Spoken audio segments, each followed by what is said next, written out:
Bonjour à tous et bienvenue pour cette nouvelle review d'actualité autour de l'intelligence artificielle. Au programme aujourd'hui, 3 news explosives, vous allez voir, ça sent la guerre. On va parler de Google qui sort son ChatGPT vocal, de YouTube qui développe son intelligence artificielle pour doubler n'importe quelle vidéo dans la langue de son choix, et d'un milliardaire puissant qui s'exprime sur le développement de l'IA au sein des armes militaires.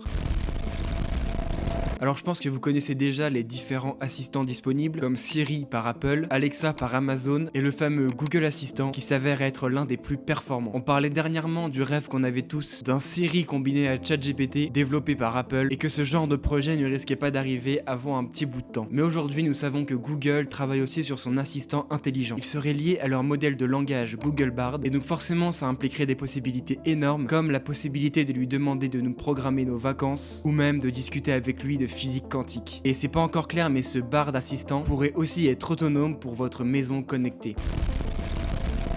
YouTube a récemment lancé son outil gratuit appelé Aloud qui permet de doubler n'importe quelle vidéo avec des voix artificielles. Alors tout d'abord, Aloud génère une transcription automatique de la vidéo que le créateur pourra ensuite modifier à sa guise avant de choisir la langue et le style de voix qu'il préfère. Ça peut être un homme, une femme, elle peut être heureuse ou même malheureuse. Le doublage est alors généré automatiquement et fonctionne parfaitement. Actuellement, Aloud permet de doubler des vidéos en anglais, en espagnol et en portugais, mais vous inquiétez pas, le français arrive très bientôt. Donc tout ça, ça veut dire que Aloud est tout simplement une catastrophe pour les entreprises de doublage parce que maintenant elles sont obligées de rivaliser avec un outil gratuit et natif à la plateforme. Autant vous dire qu'elles ont intérêt à chercher un nouveau business plan car même si elle est aujourd'hui critiquée, la qualité des voix sera à terme parfaitement naturelle et pourra même reproduire la voix naturelle du youtubeur dans toutes les langues de son choix.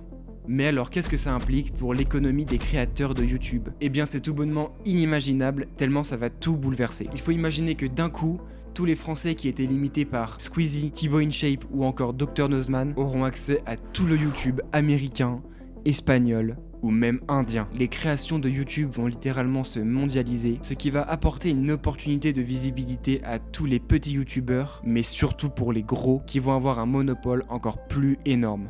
Et c'est pour ça qu'au début je parlais de guerre, ça va apporter une concurrence énorme sur toutes les niches les plus populaires, YouTubeurs, puisse le sort vous être favorable. Alex Karp, le PDG milliardaire de Palantir, a écrit une tribune dans le New York Times plaidant en faveur du développement de l'intelligence artificielle dans les armes. Alors Palantir, c'est une entreprise qui pèse, car elle est spécialisée aux États-Unis dans le big data et l'analyse des données. Elle est connue pour son travail avec les agences gouvernementales, y compris avec le département de la défense des États-Unis et la CIA. Donc Alex Karp, le PDG, a écrit dans le New York Times que les avantages de l'IA, en particulier pour la protection des États-Unis et dans ses applications militaires, l'emportent sur les craintes liées à cette technologie. Il souligne la nécessité de développer l'IA pour l'intégrer correctement au réseau électrique, de défense et de renseignement du pays. Mais il n'est pas le seul. D'autres experts comme Bill Gates ou Mark Anderson soulignant la nécessité de continuer à développer l'intelligence artificielle. Alors, ce genre de propos nous questionne sur l'utilisation future de l'IA dans l'industrie militaire. Et on peut le comparer avec les enjeux du film Oppenheimer qui fait fureur actuellement. Je vais vous poser une question et on va finir là-dessus, je vous laisse y répondre en commentaire. Comme avec le destin de Prométhée, est-ce que donner le feu au numérique ne serait-il pas une façon supplémentaire d'enchaîner une réaction en chaîne qui pourrait nous brûler ? Bisous à tous.